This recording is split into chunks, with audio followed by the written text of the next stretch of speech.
Hello everybody, welcome to Savage Ink Studios. I'm your host Ink, and today I'm doing the first day of Mermay. This is going to be the first year that I take part in the Mermay challenge, and while I do work 13-hour days when I'm working, so I won't be able to get one out every single day, I am going to make sure to get a mermaid picture done for every day of the month. So on my days off, I will probably do 2 or 3, and some of them will be videos, some of them will not, but all of the pieces will be up on DeviantArt.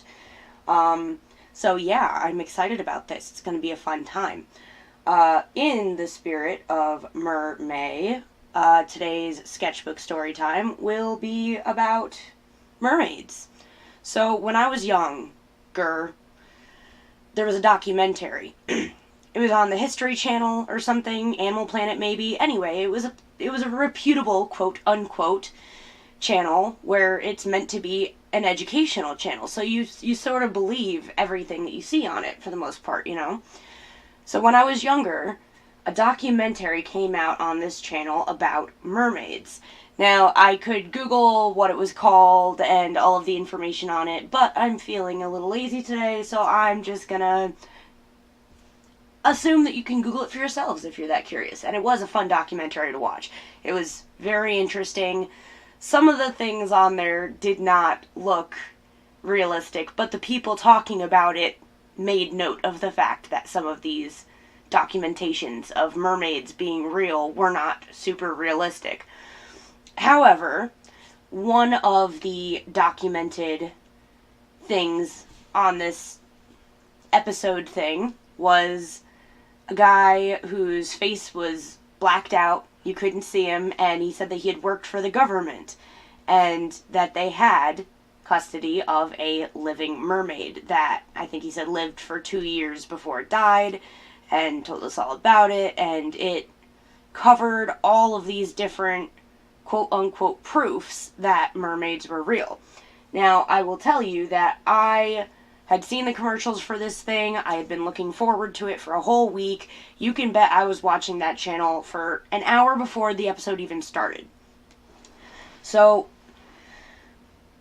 when I started watching it, I saw it from beginning to end, no breaks, a little bit before, a little bit after.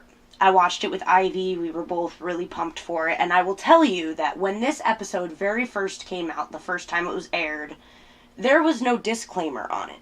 There was nothing stating that it was for entertainment and that it wasn't real, which normally they do with, they came out with another one years later about Megalodon and how it might still be alive, but at the very beginning there was a disclaimer saying, none of this is true, this is for entertainment value, don't take this seriously.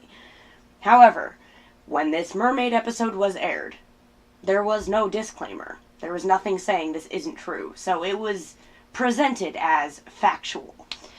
And a lot of this stuff was, buyable, Some of the recordings looked genuinely real. Some of these recordings were so clearly not maybe a seal, maybe a walrus, maybe something else. Some of the imagery of these underwater recordings, from government stuff to just marine biologists, some of this stuff was real or not, I'm not going to speculate, but I can say that it was very, very clear in the imagery that it was not just something that could have been mistaken for a mermaid. It definitely was the imagery in different ways of what we would call mermaids. So, and again, I was younger. Me and Ivy bought into it completely and totally. There were a couple of pictures that they showed where we're like, okay, that's definitely not a mermaid, that's definitely fake. But for the most part, I would say probably 80% of the rest of it was stuff that could possibly be a mermaid, but could possibly be something else. And then the other 20%, it was undeniably, if this was a real video that was taken, it was definitely a mermaid and could not be mistaken for anything else. So, me and Ivy spent years completely convinced, yes, there is proof that mermaids are real, it's undeniable, and me as a person, especially as a kid, but even a little bit as an adult, my thoughts on things like dragons. There was a point in time where none of the continents of the world had access to each other. However, during these times where none of our continents had access to each other, each and every one of them had a similar version of dragons within their history. You can find ancient art or even ancient text about dragons from every single place in the world. So how can we assume that before any of us had an opportunity to interact with each other, we each had our own version of dragons? How can we assume that they were never real? Whether it be ancient people finding dinosaur bones and, imagining what they would have looked like if they were alive, or whatever, every single culture has dragons. So I think that it's silly to assume that it is impossible for them to have ever existed. Fire breathing? Most likely not. But in some way, shape, or form, I don't think that it's ridiculous to think that dragons were real.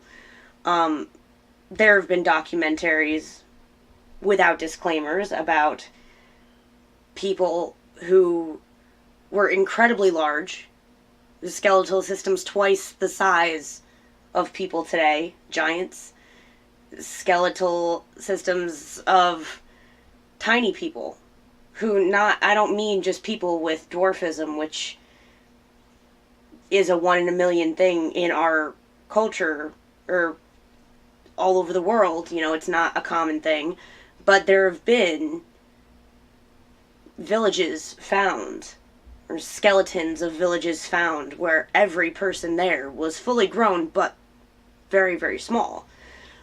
So many of the things that we see as fantasy, so many of them have been recorded all over the world before we had access to the other parts of the world.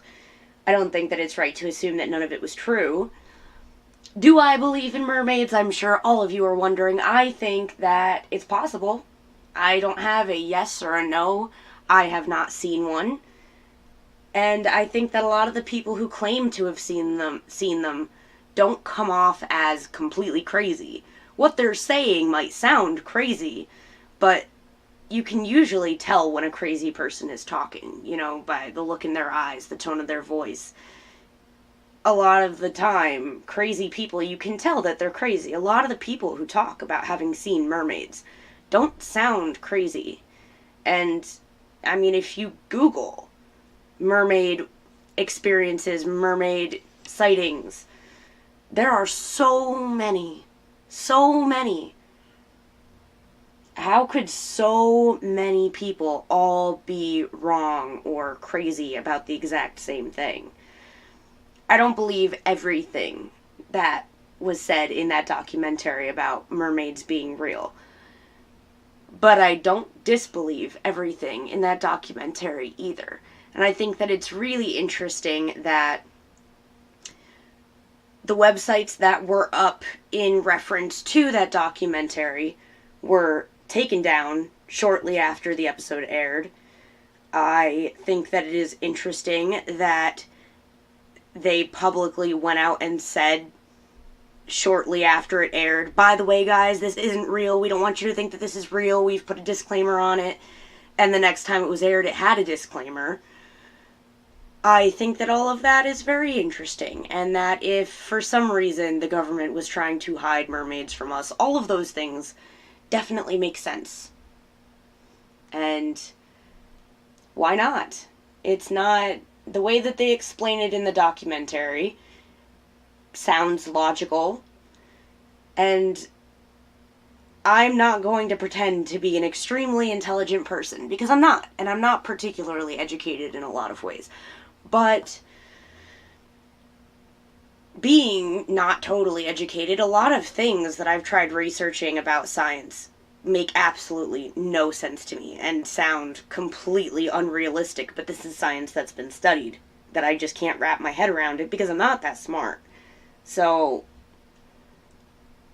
people who don't buy this because it's unbelievable, well, unless you're a master in that field of study, a lot of things sound unbelievable.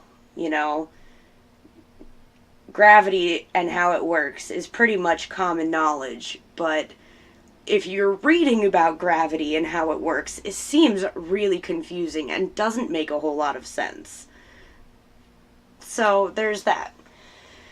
And I think that it's proven that we discover hundreds of species of new animals all of the time. They've always been there. And that doesn't, it's not a question thing. We know that we discover new species of animals every day.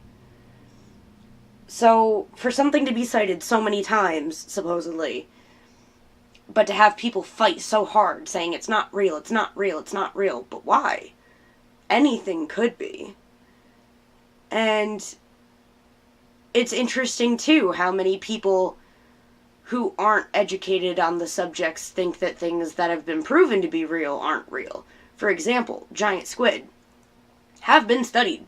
They are real. They exist. Scientists have tried to study them. It's difficult to get cameras that far down without the pressure of the ocean crushing them, but there is proof that they exist. And there are people in the world who think, no, it's impossible. There's no way those things aren't real. It's all fantasy. But they have been proven by scientists to exist on multiple occasions, so I'm not willing to really rule anything out. Although I do have to say, we all know that the Loch Ness Monster, the very first picture taken of it, was later discovered to have been a toy. And the sightings after that, whether or not it's true, I personally really doubt it, but because the first picture, the thing that started it all, was a picture of a toy, I feel like everything after that was kind of jumping on a bandwagon, but I can't speculate. I have not been there. I have not been given an opportunity to personally study it myself, but I think that so many of the things that this world discredits automatically as not real, I think that we should keep our minds a little more open because anything is possible. So I'm going to leave it off at that. I know you guys are all waiting on the Wendigo color piece, which I will have up. I'm going to wait a couple more days for the poll on DeviantArt to see if the story is going to be about Wendigo history and lore, or if it's going to be the story of Blizzard, my rescue dog. If you're interested in giving me your 2 cents on what you would like me to talk about during that video, you can either comment below or go to my DeviantArt and vote on the poll on my page. And yeah, I think that's it. So I hope to see you guys in the next video. You know the drill. Like, comment, subscribe. If you've got any comments, questions, suggestions, you know where to put them. And I will see you guys in the next one.